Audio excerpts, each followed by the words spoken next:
શું નામ આપનું? પ્રતિકભાઈ દિલીપભાઈ ચંદારાણા. આપની સાથે ઘટના શું ઘટી છે ભાઈ? હું સૌરાષ્ટ્ર સેતુમાં મેનેજિંગ ડાયરેક્ટર તરીકે ફરજ બજાવું છું અને 10/9/2024 રોજ અમને એક માહિતી મળેલ કે બામણબોર ગામમાં એક ડમી ડૉક્ટર લોકોના સાથે સ્વસ્તિક છેડા કરે છે. એટલે અમે ખરાઈ કરવા માટે એક મારા મિત્ર જીગરભાઈ સોઢા અને એક હું બે ત્યાં ગયા હતા. સ્ટિંગ ઓપરેશન અમે કરેલું હતું. સ્ટિંગ ઓપરેશન કર્યું હતું તે દરમિયાન ડૉક્ટર પાસે મેં પૂછેલું કે ભાઈ કોઈ આપણી પાસે ડિગ્રી કે રજિસ્ટ્રેશન કોઈ કરેલું તો એને ના પાડેલી. ત્યારબાદ લોકલ પત્રકાર હોય એવું એની અમને જણાવેલું અને ત્યાંના સરપંચશ્રીનો ફોન ટેલિફોનિક એ લોકોએ વાતચીત કરાવેલ કે ભાઈ આ તો ડમી ડૉક્ટર છે, આ રહેવા દો અમારા ગામમાં ડમી ડૉક્ટરનું નામ છે ને. એટલે મેં કીધું ભાઈ તમે ડમી ડૉક્ટરને છાવરવાનું કારણ શું?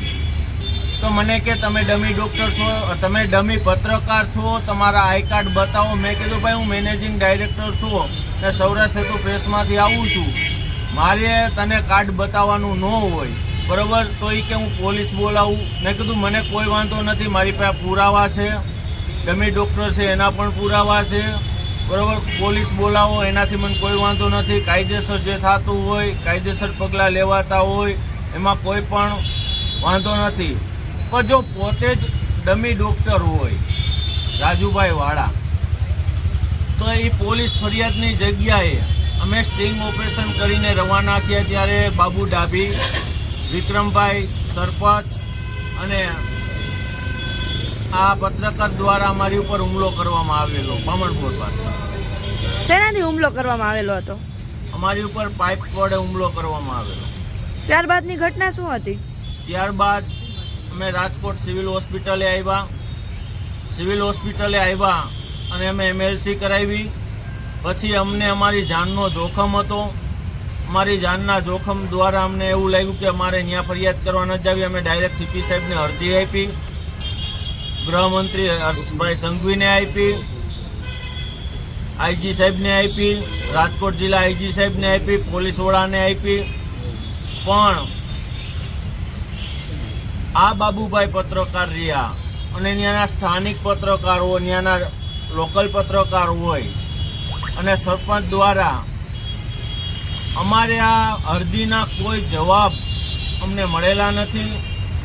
2 મહિના પછી અમારા ઘરે એક નોટિસ આવેલી છે કે તમારી અરજી અમે ફાઇલે કરી નાખી. પોલીસ દ્વારા અમને ફોન કરવામાં આવેલો હતો કે તમે નિવેદન દેવા આવો. મેં કીધું સાહેબ મારું નિવેદન તમારે જોતું હોય તો હું રાજકોટ તમને ગમે ત્યારે દઈ શકું. ત્યાં આવવામાં ગમે ત્યારે મારી ઉપર જીવનો જોખમ છે. આવો એકવાર બનાવ બન્યો, બીજી વાર પણ બની શકે એવી અમને ભીતિ છે.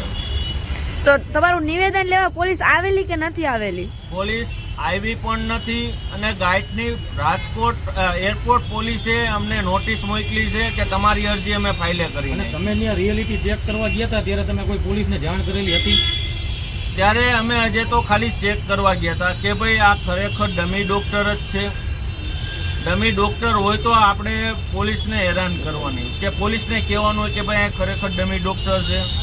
એ સિવાયનું તમે એવું કીધેલું હતું કે તમે આવેદન CP ઓફિસે પણ અરજી કરેલી હતી, તો એના વિશે તમારે શું કહેવું? CP સાહેબને પણ અમે અરજી કરેલી હતી, ગૃહમંત્રીમાં હર્ષભાઈ સંઘવીને પણ કરેલી હતી. આ બનાવનો કોઈ રેફરન્સ અમને આવ્યો નથી. અને તમારો ફોટો જે અત્યારે છાપામાં વાયરલ થઈ રહ્યો છે તો એમાં એવું લાગે છે કે તમારો ઉલટો કાટલો એ લોકોએ પકડ્યો એવું લાગે અમને. હા, જે મારું પ્રેસ કાર્ડ છે ત્યારે બાબુભાઈ ડાભી પત્રકાર અને વિક્રમભાઈ સરપંચ અને રાજુભાઈ વાળા એના મળતિયાઓ લઈને અમારા આડી 2 ગાડી નાખવામાં આવી, એક સ્વિફ્ટ ગાડી ને એક બોલેરો ગાડી. ત્યારબાદ અમારા જે સ્ટિંગ કરેલા મોબાઈલ હતા, જોકે ખાનગીમાં તો સ્ટિંગ કરેલું હતું જ, પણ અમારા જે મોબાઈલ હતા એ ત્યાં પાઇપ વડે ભાંગી નાખવામાં આવ્યા. મારી ઉપર પણ હુમલો કરવામાં આવ્યો અને આ હુમલામાં જે અમારા ફોટા પાડેલા છે એ લોકોએ પણ સોશિયલ મીડિયામાં પણ વાયરલ કરેલા છે.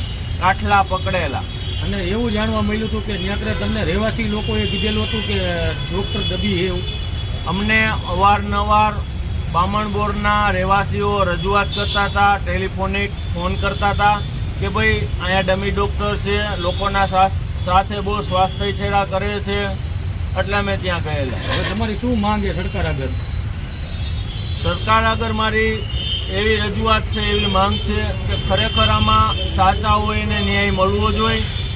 બાકી એક હું સાચો પત્રકાર થઈને જે ડમી પત્રકાર લખતા હોય અમને, એ પત્રકાર દ્વારા જો અમને કાળો કોટ પહેરાવવામાં આવે એવું લાગી રહ્યું. આપની સરકાર પાસે અપેક્ષા શું છે? કે જે મારી ઉપર હુમલા કરવામાં આવ્યા છે, જે કાંઈ મારી ઉપર કરવામાં આવ્યું છે એમાં મને સાચો ન્યાય મળે, એ જ મારો.